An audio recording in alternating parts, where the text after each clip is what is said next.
भारत की नई संसद बनकर तैयार है और 28 मई को प्रधानमंत्री नरेंद्र मोदी इस नवनिर्मित संसद का उद्घाटन करने वाले हैं। अब संसद के उद्घाटन से पहले वो लोकतंत्र का मंदिर जहां पर ढेर सारी राजनीतिक पार्टियों के सांसद बैठेंगे, वो राजनीति का मुद्दा बन गई है। कांग्रेस ने संसद के उद्घाटन को लेकर खास तौर पर प्रधानमंत्री नरेंद्र मोदी के हाथों होने वाले उद्घाटन को लेकर सवाल खड़े कर दिए हैं। कांग्रेस अध्यक्ष मल्लिकार्जुन खड़गे ने पीएम मोदी पर राष्ट्रपति द्रौपदी मुर्मू का अपमान करने का आरोप लगाया है।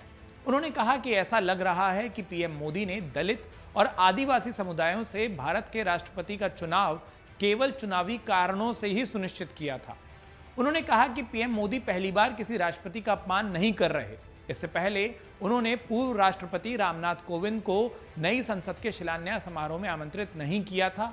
अब भारत की राष्ट्रपति द्रौपदी मुर्मू को नए संसद भवन के उद्घाटन के लिए नहीं बुला रहे। खड़गे ने कहा कि भारत की संसद भारत गणराज्य की सर्वोच्च विधायी संस्था है और भारत का राष्ट्रपति को सर्वोच्च संवैधानिक अधिकार है। उन्होंने कहा कि मुर्मू अकेले ही सरकार, विपक्ष और हर नागरिक का समान रूप से प्रतिनिधित्व करती हैं।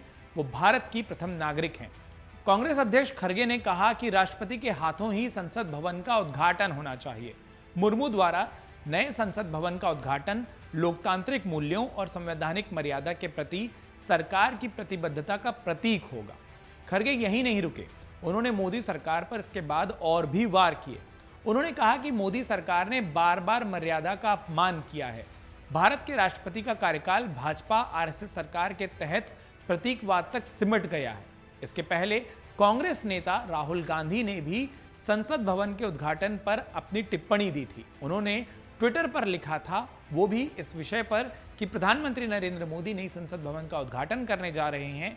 इस खबर के आने के बाद राहुल गांधी ने ट्विटर पर ट्वीट किया कि राष्ट्रपति को नए संसद भवन का उद्घाटन करना चाहिए, ना कि प्रधानमंत्री को।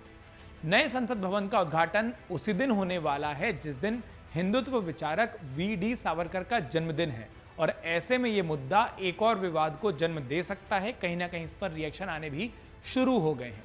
विपक्षी पार्टी केंद्र सरकार पर निशाना साध रही है। कांग्रेस का मानना है कि इस दिन का चुनाव राष्ट्र निर्माताओं का अपमान करना है। नए संसद भवन की लोकसभा में 888 सदस्यों के बैठने की व्यवस्था है, तो वहीं राज्यसभा में भी सिटिंग जो बैठने की व्यवस्था है उसे बढ़ाया गया है और ये 384 सदस्यों के बैठने लायक हो गई है। संयुक्त सत्र के दौरान नई संसद में 1272 सदस्य एक साथ बैठ सकते हैं। इस नए संसद भवन की आधारशिला 10 दिसंबर 2020 में रखी गई थी। नवनिर्मित भवन का निर्माण कार्य जब पूरा हो गया तो लोकसभा अध्यक्ष ओम बिरला ने प्रधानमंत्री मोदी से मुलाकात की। उनको ये जानकारी दी कि नई संसद भवन का निर्माण कार्य पूरा हो चुका है और ओम बिरला ने ही ये आग्रह किया था कि पीएम मोदी इसका उद्घाटन करें। अब जब प्रधानमंत्री नरेंद्र मोदी नई संसद भवन का उद्घाटन करने जा रहे हैं, तारीख तय हो गई है। कांग्रेस को कहीं ना कहीं पीएम मोदी के हाथ से होने वाला उद्घाटन और सावरकर की जयंती के दिन ही नई संसद भवन के उद्घाटन की तारीख का पड़ना, ये दो मुद्दे ऐसे मिल गए हैं जिसे पार्टी अपने हाथ से जाने नहीं दे रही। पहले राहुल गांधी ने लिखा, उसके बाद अब कांग्रेस अध्यक्ष ने इस पर अपनी प्रतिक्रिया दी है। यानी कि खुलकर कांग्रेस ये बात कह रही है कि नई संसद भवन का उद्घाटन राष्ट्रपति के हाथों होना चाहिए, ना कि प्रधानमंत्री के हाथ हो। और कांग्रेस का लॉजिक भी यही है कि प्रधानमंत्री लोकसभा के सदस्य होते हैं, लोकसभा के एक सांसद के तौर पर चुने जाते हैं, लोकसभा के सांसदों के वो नेता होते हैं। लेकिन राज्यसभा भी संसद के अंदर आती है। राज्यसभा में बहुमत का गणित कई बार अलग होता है। राज्यसभा के सभापति उपराष्ट्रपति होते हैं और ऐसे में राष्ट्रपति, जो कि दोनों ही सदनों का जब संयुक्त सत्र संबोधित किया जाता है, बुलाया जाता है, तो उसकी शुरुआत राष्ट्रपति के अभिभाषण से होती है। यानी संकेत साफ है कि राष्ट्रपति इस देश में संविधान के सर्वोच्च पद पर बैठे होते हैं और इसीलिए नई संसद का उद्घाटन राष्ट्रपति द्रौपदी मुर्मू को करना चाहिए।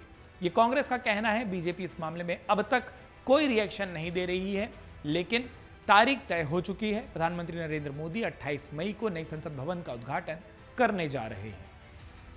मन से उजाला कर चले, मन से उजाला कर चले, एक अमर उजाला कर चले, उजाला कर चले।